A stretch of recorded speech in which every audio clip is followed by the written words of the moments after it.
السلام علیکم. Welcome to classic entertainment channel. امید ہے آپ سب ٹھیک ٹھاک ہوں گے، خیر خیریت سے ہوں گے اور اپنے دن کو بھرپور طریقے سے انجوائے کر رہے ہوں گے. میں لے کر آئی ہوں آپ کے لیے ناول دریا آئینہ عشق. اس کو تحریک کیا ہے آروش خان نے.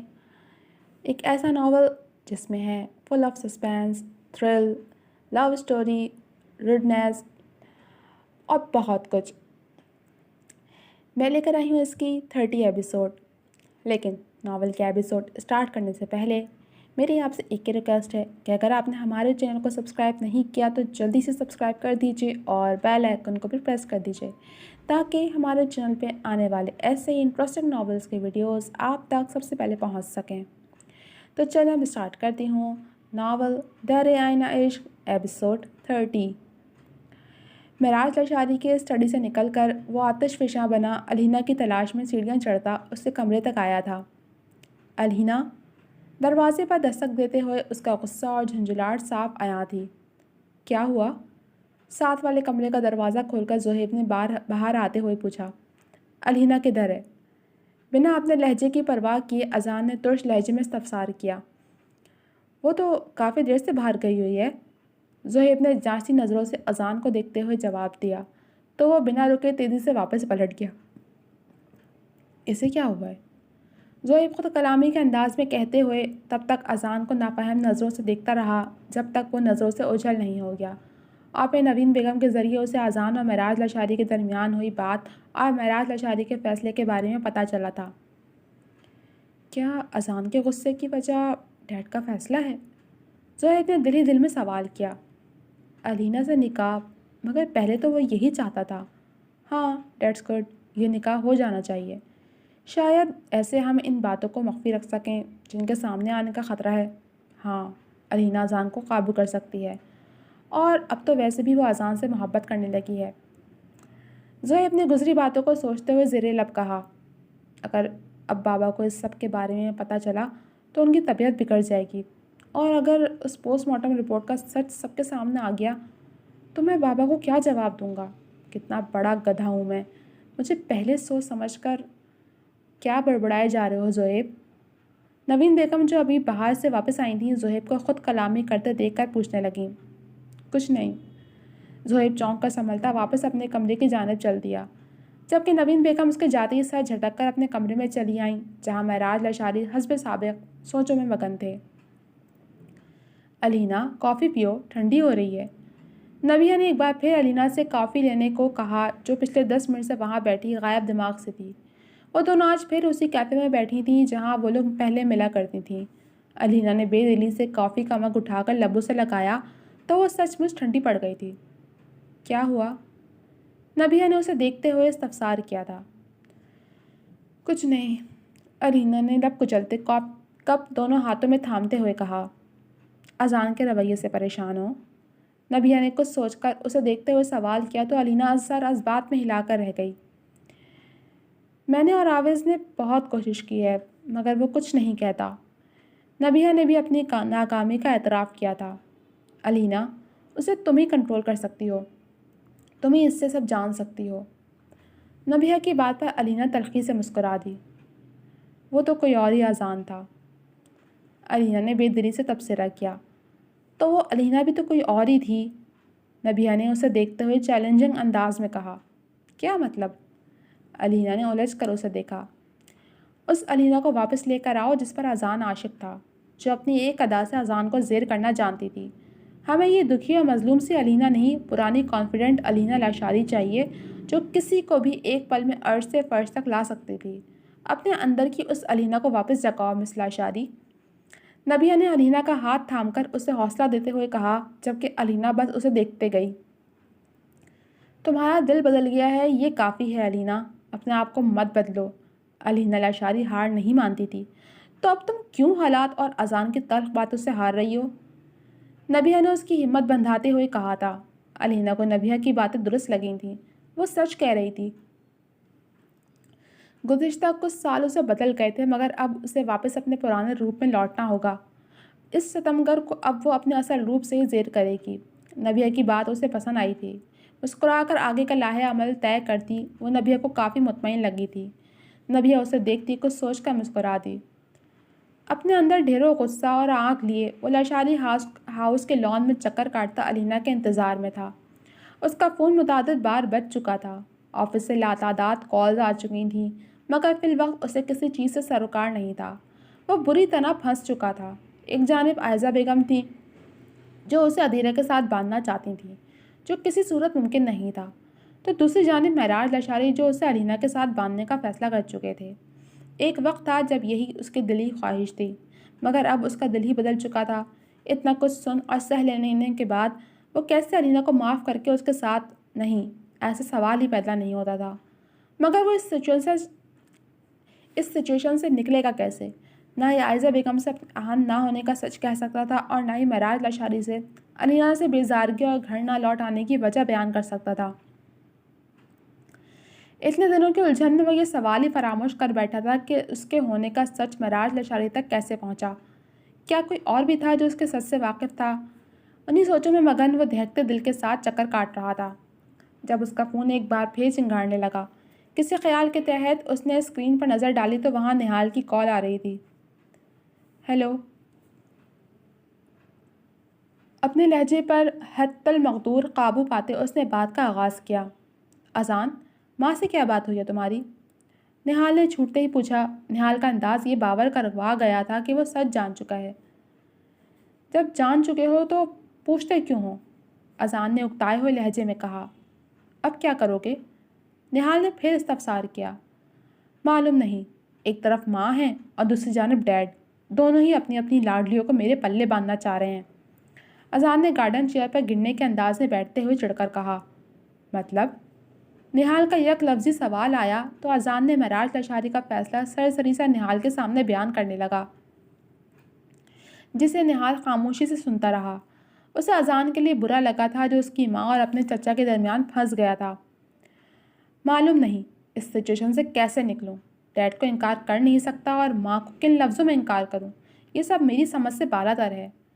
اذان نے بے بس سے لہجے میں کہا تھا۔ میں ادھیرہ سے بات کرتا ہوں، نہال نے اذان کو تسلی دیتے ہوئے کہا۔ اگر بات نہ بنی تو؟ اذان نے جواباً سوال کیا۔ کچھ نہ کچھ تو سوچ ہی لیں گے، تم فی الوقت ماں کی جانب سے ٹینشن فری ہو جاؤ۔ نہال نے اسے یقین دلایا کہ وہ عائزہ بیگم کو سنبھال لے گا۔ نہال کی کال ڈراپ کرتا وہ بال مٹھیوں میں جکڑے اس صورتحال سے بچنے کا طریقہ سوچ رہا تھا۔ علینا، ہاں علینا، اب علینا کو انکار کرنا ہوگا۔ وہ انکار کرے گی تو ڈیڈ پھر ہمیں مجبور نہیں کریں گے۔ اذان کی خود کلامی کافی بلند تھی۔ علینا سے انکار کروانے کا تہیہ کرتا وہ اس کے لوٹ آنے کا منتظر تھا۔ گھر میں ہونے والی بات اور اذان کے غصے سے انجان وہ نبیہ سے مل کر گھر لوٹی تو کافی مطمئن تھی۔ نبیہ نے جو راہ اسے دکھائی تھی اب اسے اس راہ پر چلنا تھا۔ وہ جیسے ہی اندر داخل ہوئی اس کے چہرے کی مسکراہٹ دور کھڑے اذان کو زہر لگی تھی۔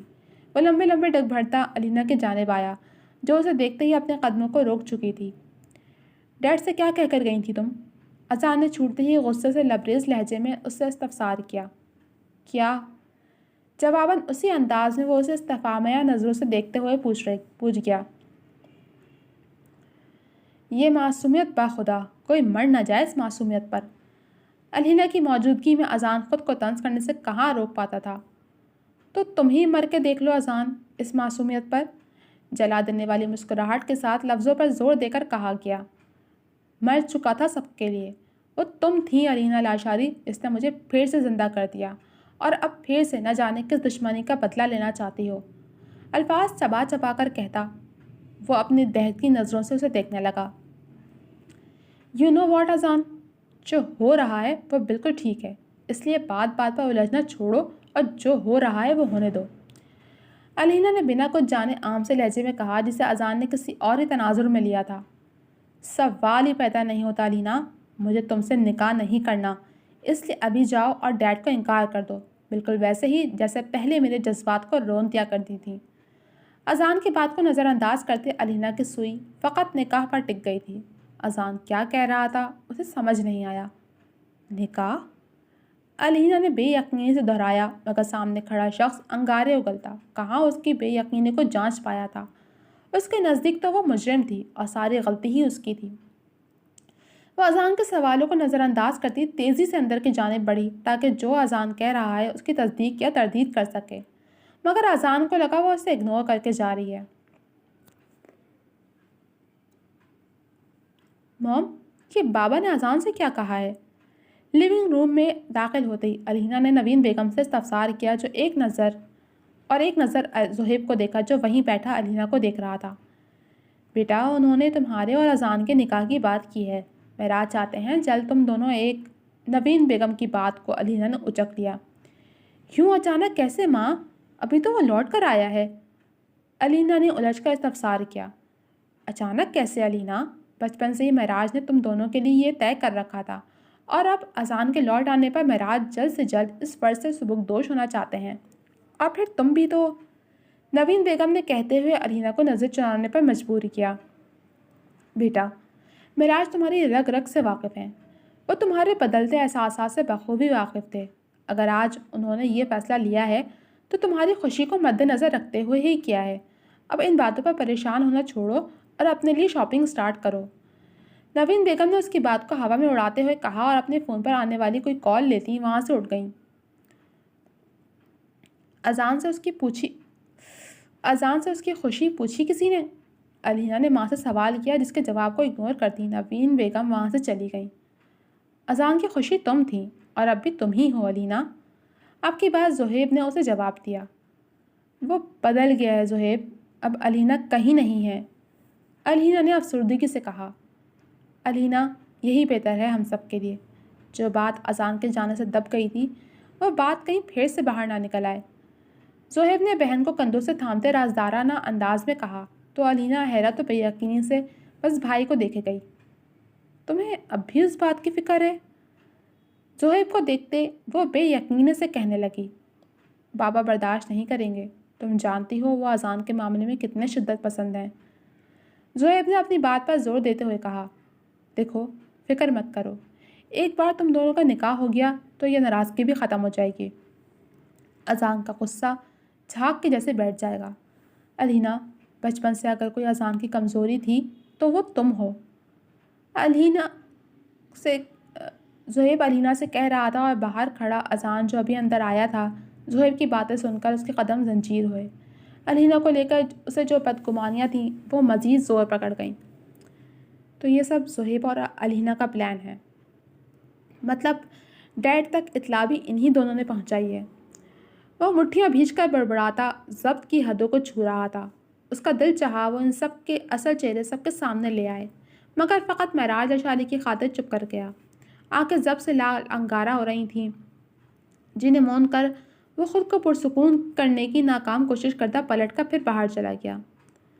رات گئے وہ گھر لوٹا تو علینا اپنے ٹیرس پر کھڑی کسی سے فون پہ بات کر رہی تھی۔ دور سے وہ اس کی آواز نہیں سن پا رہا تھا، مگر فون کان سے لگائے اس کی کھلکھلاتی ہنسی اذان کی سماعتوں تک ضرور پہنچی تھی۔ اذان کو لگا جیسے وہ اس کی بے بسی اور اس کی ہار پر قہقہے لگا رہی ہو۔ اس کے اندر اٹھتے ابال کو علینا کی ہنسی تیز آنچ کی جیسی لگی تھی۔ وہ اندر آیا تو لیونگ روم میں نوین بیگم فون پر کسی سے علینا اور اذان کے نکاح کے سلسلے میں بات کر رہی تھیں۔ وہ تیزی سے سیڑھیاں پھیلانگتا اوپر گیا اور بنا کسی تکلف یا اجازت کے علینا کے کمرے سے ہوتا اس کے ٹیرس پر آیا تھا، اور آتے ہی علینا کو بازو سے پکڑ کر واپس کمرے میں لایا۔ یہ کیا کر رہے ہو؟ علینا نے برہمی سے اپنا بازو چھڑاتے ہوئے کہا۔ تمہیں بہت شوق ہے نا مجھ سے شادی کرنے کا، اسی لیے یہ کھیل رچا ہے نا تم دونوں نے؟ اسے دونوں بازو سے تھام کر اس کے قریب جاتے اذان نے غصے سے کہا تو علینا اس کے الفاظ پر غور کرتی رہ گئی۔ میرے منع کرنے کے باوجود بھی تم باز نہیں آئی، بار بار وہی کرتی ہو جس سے میں نے منع کیا ہے تمہیں۔ اسے بازوں سے جکڑے وہ اپنے اندر کا سارا غصہ اور زہر اس پر انڈیل رہا تھا۔ میں نے ایسا کچھ نہیں کیا۔ اس کی انگلیوں کو اپنے بازو میں پیوست ہوتے محسوس کر کے درد سے سسکتی وہ بولی تھی۔ تمہیں گوارا نہیں ہے نا علینا لاشاری کہ کوئی تمہیں رد کرے؟ برداشت نہیں ہوا تمہیں میرا آگے بڑھ جانا؟ یہ کھیل اسی لیے کھیلا ہے نا کہ ماں نے جلد میری اور ادھیرا کی شادی کی بات کی تھی؟ وہ ایک بار پھر غصے سے غراتے اس کو جھنجھوڑنے لگا۔ میری ایسی کوئی نیت نہیں تھی، میں نہیں جانتی تھی کہ یہ سب ایسے ہو جائے گا۔ آئی پرامس میں نے بابا سے کچھ نہیں کہا۔ وہ اس کی سخت گرفت اپنے بازوؤں سے ہٹانے کی کوشش میں کہنے لگی۔ وہ اسے وضاحت دے رہی تھی جو کہ کبھی اس کی فطرت میں شامل نہ تھا۔ تمہاری نیت تو بہت پہلے مجھ پر آشکار ہو چکی ہے، بٹ ٹرسٹ می، اس نکاح کو تمہارے لیے نائٹ میئر نہ بنا دیا تو میرا نام بدل دینا۔ نفرت آمیز لہجے میں کہتا وہ علینا کو مسکرانے پر مجبور کر گیا۔ بدل کر کیا رکھنے کا ارادہ ہے؟ آن کا مال؟ طنزی انداز میں کہتی وہ اسے پھر سے تیش دلا گئی۔ یوں وہ بمشکل خود کو کچھ سخت کہنے سے باز رکھ گیا۔ تمہارا یہ غرور توڑنا ہے مجھے، تمہارے اس کانفیڈنس کی مار ماروں گا تمہیں علینا لاشاری۔ اور ایک بات یاد رکھنا، مجھ سے نکاح کر کے تم دنیا کی نظر میں تو میری بیوی بن جاؤ گی، مگر میرے دل میں کبھی وہ مقام نہیں مل سکے گا جو ایک بیوی کا ہوتا ہے۔ تمہارے اس کھیل میں تمہیں مات دوں گا، پھر تمہیں پتہ چلے گا کہ دل کے فیصلے ضد میں آ کر نہیں کیے اور کروائے جاتے۔ جو دل سے اتر جائیں انہیں واپس دل تک رسائی مشکل سے ملتی ہے۔ وہ کہہ رہا تھا، اسے الزام دے رہا تھا، جبکہ علینا تو خود اس سارے واقعے سے انجان تھی، مگر چاہ کر بھی اس کی بدگمانی کو ختم نہیں کر پا رہی تھی۔ اذان نے ایک جھٹکے سے اسے چھوڑا اور کچھ فاصلے پر ہوا۔ میری کوئی غلطی نہیں ہے سوائے اس کے کہ مجھے تم سے محبت ہو گئی ہے، اس نے نرمی سے کہہ کر مقابل کا دل نرم کرنا چاہا۔ وہ اتنے آرام سے اظہار محبت کر رہی تھی، مگر مقابل کے لیے وہ فقط ایک جال تھا، اسے پھانسنے کے لیے، اسے بہلانے کے لیے، تاکہ اپنے 2.5 سال پہلے کیے پر پردہ ڈالا جا سکے۔ یہ کہانی کم سے کم مجھ پر اثر نہیں کرے گی۔ میں وہ اسٹوپڈ سا اذان لاشاری تو ہوں نہیں جس کو تم کچھ بھی کہتی تھیں اور وہ رام ہو جاتا تھا۔ ٹرسٹ می، تمہارا یہ جو محبت کا دعویٰ ہے نا، اسے میں تمہارے ہی گلے کی ہڈی بنا دوں گا۔ I promise. کیا لگتا ہے یہ کارڈ کھیل کر تم مجھے پاگل بنا سکتی ہو؟ اتنا بیوقوف لگتا ہوں تمہیں؟ جو کچھ میں دیکھ اور سہ چکا ہوں، تمہیں لگتا ہے اس کے بعد میں تمہاری ان کھوکھلی باتوں کا شکار ہو کر تمہارا نشانہ بن جاؤں گا؟ ہتک آمیز لہجے میں کہتا وہ علینا لاشاری کے اندر کے غصے اور چنگاری کو ہوا دے رہا تھا۔ یو نو واٹ، تم پوری طرح پاگل ہو چکے ہو۔ اب کی بار علینا کا غصہ امٹ کر آیا تھا۔ جب تم کچھ دیکھنا ہی نہیں چاہتے تو میں بھی کچھ ثابت نہیں کروں گی، چلتے رہو اپنی ہی لگائی گئی آگ میں۔ علینا سر جھٹک کر وہاں سے واک آؤٹ کرنے والی تھی جب اذان نے اسے ایک بار پھر اپنی سخت گرفت میں جکڑا تھا۔ آگ کیا ہوتی ہے علینا لاشاری، یہ تو تمہیں میں بتاؤں گا۔ جو آگ میرے اندر دہک رہی ہے نا، اب اسی آگ میں تم بھی جلو گی۔ Just wait and watch. Azaan نے علینا کی آنکھوں میں آنکھیں گاڑے اس کو آنے والے مشکل وقت کو لے کر خبردار کیا تھا۔ انتظار رہے گا مسٹر لاشاری، دیکھتے ہیں تمہاری آنکھ کی تپش کہاں تک جاتی ہے۔ اور ویسے بھی علینا لاشاری کو چیزوں پر پانی پھیرنے میں بڑا ہی مزہ آتا ہے۔ اس کی آنکھوں کی سرخی سے خائف نہ ہوتی، جلا دینے والی مسکراہٹ کے ساتھ کہہ کر وہ اذان کو مزید آگ لگا گئی تھی۔ کتنی ہی دیر وہ دونوں ایک دوسرے کو گھورتے رہے۔ بس بہت ہو گیا اذان، میں اب تمہاری یہ بیکار کی نفرت نہیں جھیلوں گی۔ اگر تم مجھے جلاؤ گے تو آئی پرومس میں تمہیں اپنے ساتھ جلنے پر مجبور کر دوں گی۔ اب خود کو میرے ساتھ جلنے سے روک سکتے ہو تو روک لو۔ نبیہ ٹھیک کہتی ہے، اب تمہارے ساتھ تمہارے پاس رہ کر میں تمہیں جیتوں گی۔ چپ چاپ اذان کی آنکھوں میں دیکھتے علینا دل ہی دل میں اس سے مخاطب ہوئی تھی۔ مقابل کو زیر کرنے کا عزم کرتے اس نے پرانی علینا لاشاری کو واپس لانے کا تہیہ کیا تھا۔ وہ کچھ دیر جو ارد گرد سے بے نیاز ہو گئی تھی، جب اذان کے دروازہ پٹک کر جانے کے بعد وہ ہوش کی دنیا میں لوٹی تو ایک گہرا سانس خارج کرتی شکستہ انداز میں بیڈ پر بیٹھ کر اس نے بالوں میں ہاتھ چلایا تھا۔ خود پر بٹھایا گیا ضبط اب ٹوٹنے لگا تھا اور ایک آنسو اس کی آنکھ سے بہہ کر بے مول ہوا۔ میں نہیں ہاروں گی۔ اذان سے زیادہ خود کو باور کرواتی وہ بیڈ پر ڈہ گئی اور نم نگاہیں چھت پر ٹکاتی تھیں۔ جی تو جناب، کیسی لگی آپ کو یہ ایپیسوڈ؟ امید ہے پسند آئی ہوگی۔ کمنٹ سیکشن میں اپنی رائے کا اظہار ضرور کیجیے گا۔ جلد ملوں گی آپ سے اگلے ایپیسوڈ کے ساتھ، تب تک کے لیے اللہ حافظ۔